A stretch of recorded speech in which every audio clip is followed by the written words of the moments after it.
Bonjour à tous, j'espère que vous allez bien. Je suis ravie de vous retrouver aujourd'hui dans ce petit décor de Noël. Ça y est, le mois de décembre est arrivé, il a même déjà neigé ici à Strasbourg. C'est génial, ma saison préférée peut enfin commencer. Je suis un peu comme une enfant. Tout d'abord, je voudrais vraiment vous remercier du fond du cœur de l'accueil que vous avez réservé à mon avant-dernière vidéo, celle sur le minimalisme. Je suis ravie que le thème vous ait plu, vous avez été très nombreux à la visionner. N'hésitez pas à me poser des questions vis-à-vis de ça parce que c'est vraiment un sujet qui me tient vraiment à cœur et j'ai envie de faire d'autres vidéos à ce sujet par la suite.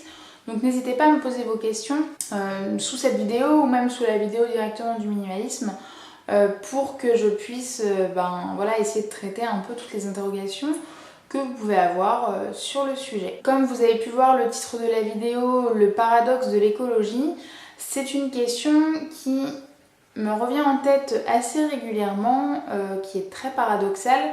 Je suis convaincue qu'il n'y a pas de bonne ou de mauvaise réponse à cette question, parce que chacun va voir son intérêt et chacun agira et est bien libre d'agir comme il veut. Mais c'est vraiment quelque chose qui moi me titille un petit peu et j'ai un peu de mal à me positionner quand je me pose cette question. Tout d'abord, pour vous mettre un peu dans le contexte, depuis que je me suis intéressée à l'écologie vraiment au sens large, j'ai remis en question énormément de mes manières de faire, de consommer, de penser, de réfléchir, etc. Je ne consomme plus les mêmes produits, je les consomme plus de la même manière, je les achète plus au même endroit, je fréquente plus du tout les mêmes types de magasins, j'achète beaucoup moins, etc. Donc j'ai vraiment totalement repensé ma manière de vivre, y compris ma manière de manger parce que l'écologie implique forcément de faire attention à la provenance de nos aliments, également à ce qu'on met dans notre assiette, est-ce qu'on continue de manger de la viande ou pas, etc. Je suis désolée si vous entendez du bruit, mais il y a le chat qui est en train de chiqueter un carton à l'autre bout de la pièce, donc c'est un peu pénible. Donc je suis pas végane, je suis même pas végétarienne. Si on devait me coller à tout prix une étiquette, on pourrait dire que je suis flexitarienne, même si je trouve que ce terme veut pas forcément dire grand chose à mon avis en tout cas. J'ai considérablement réduit les quantités de viande que je mange. Avant, j'en mangeais obligatoirement 2 fois par jour, midi et soir, sinon j'avais l'impression de ne pas avoir fait un vrai repas. Aujourd'hui, j'en mange 2-3 fois dans la semaine et encore, il y a certaines semaines où j'arrive à la fin de la semaine, je me dis tiens, j'ai pas du tout mangé de viande cette semaine, c'est super. Je le fais pour 2 raisons. D'une part, pour les animaux, mais avant tout pour l'écologie, parce que effectivement l'élevage intensif c'est vraiment un désastre écologique et c'est ce qui m'a amené en premier à limiter ma consommation de viande. Donc voilà, je blablate beaucoup, je vous ai pas encore posé ma petite question, mais c'était pour vous situer un peu le contexte de comment j'ai été amenée à me poser cette question. Donc ma question principale, je dirais, parce qu'après ce genre de question peut être adapté à d'autres situations, je présume. Mais ma question principale qui revient assez régulièrement, c'est lorsque je dois me procurer une nouvelle paire de chaussures. Ça m'arrive de moins en moins parce que j'ai des paires de chaussures qui ont 2-3 ans, qui sont encore en bon état, qui ne sont pas abîmées, qui sont encore mettables et que je continue de porter. C'est d'ailleurs pour ça que je ne pourrais pas me considérer comme végane, parce que dans ma démarche minimaliste, j'utilise vraiment ce que j'ai. Et j'ai des choses en cuir, en laine, etc. que j'ai depuis longtemps, mais qui me plaisent, qui me vont encore, qui ne sont pas abîmées.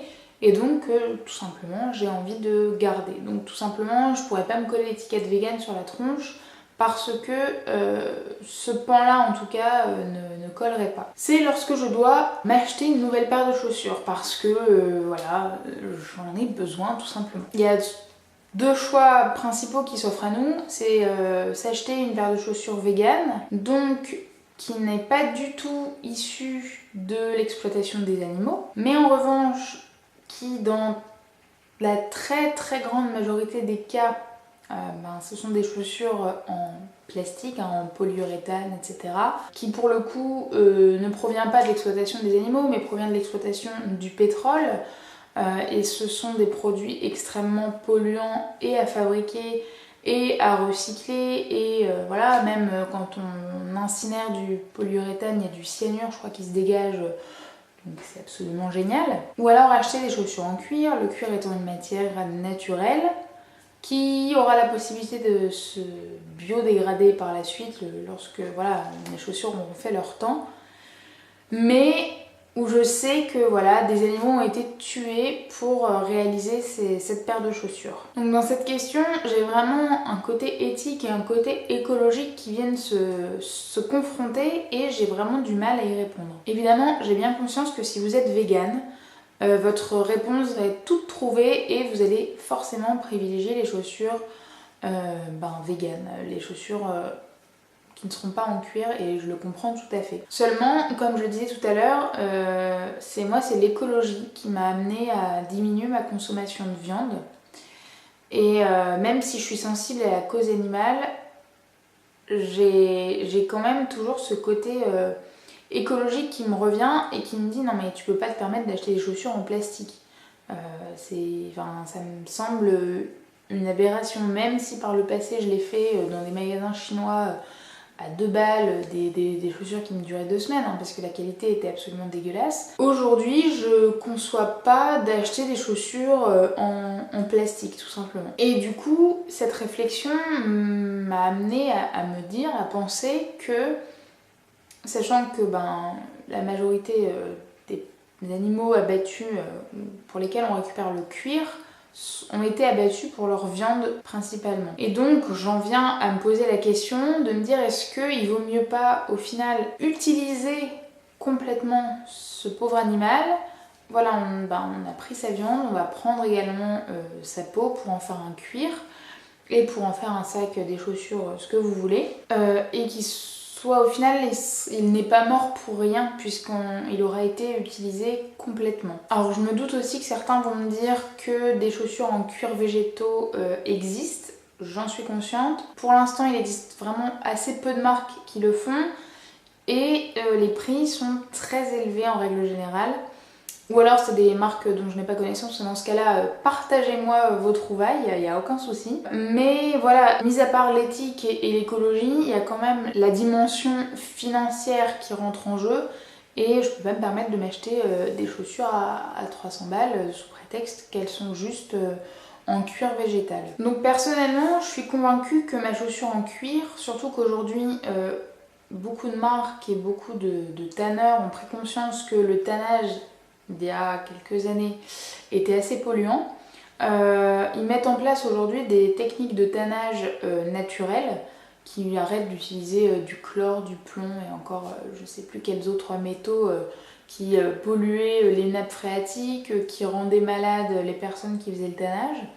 Donc on arrive à trouver des chaussures en cuir tannées naturellement, qui sont donc totalement biodégradables. Le jour où vous les avez complètement usées, si elles finissent par se retrouver dans la nature, elles finiront par disparaître totalement, ce qui ne sera pas le cas d'une paire de chaussures en plastique, clairement. Donc je suis convaincue que la chaussure en cuir, d'un point de vue purement écologique, est mieux que la chaussure en plastique. Mais j'ai quand même une partie de moi qui peut pas s'empêcher de penser à l'origine de ce cuir et c'est pour ça que c'est une question qui devient un peu sans fin et existentielle parce que je peux mettre des heures et des jours à choisir une paire de chaussures parce que je sais pas quoi faire. J'ai un autre exemple de ce type de question un peu existentielle. Il y a quelques années, je me suis acheté un peigne en corne.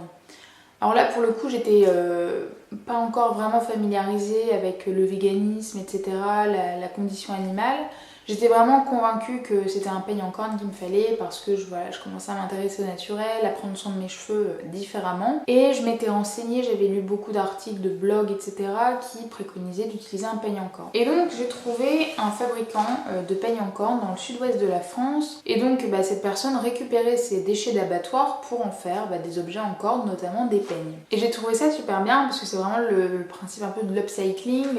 Voilà, c'est quelque chose, c'est un déchet, quelque chose qu'on n'aurait pas utilisé et on le transforme en objet du quotidien, pratique.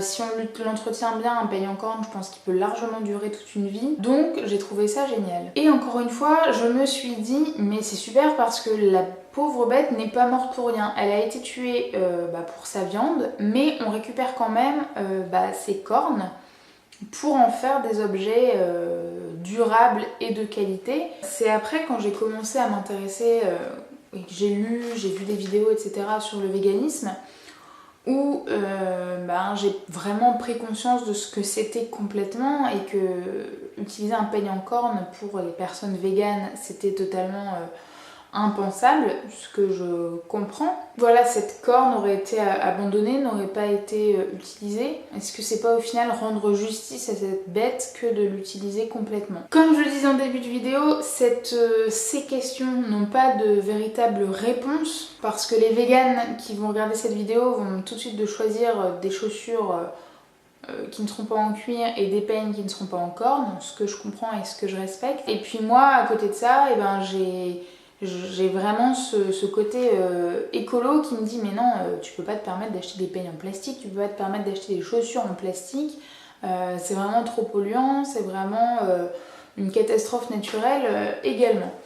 Donc j'aimerais vraiment beaucoup que vous puissiez réagir à cette vidéo, que vous mettiez en commentaire quels sont les choix que vous feriez et pourquoi. Si vous avez des exemples de magasins de chaussures véganes qui ne sont pas en plastique et qui ne nécessite pas de péter son PEL, ça m'intéresse énormément. J'espère que cette vidéo vous aura plu, vous aura permis de saisir un petit peu pourquoi pour moi c'est très compliqué de gérer toutes ces infos. J'ai bien conscience que personne n'est parfait, même le vegan le plus extrémiste entre guillemets, sans que ce soit péjoratif, mais qui fait vraiment attention à tout ce qu'il consomme, voilà, il sera pas parfait d'un point de vue écologique s'il utilise des chaussures en plastique.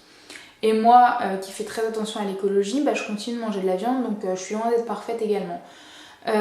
C'est assez compliqué à arbitrer du coup au quotidien, et j'essaye de faire de mon mieux, mais c'est pas forcément toujours évident, et voilà, ça oblige aussi à se remettre en question fréquemment, ce qui est pas plus mal.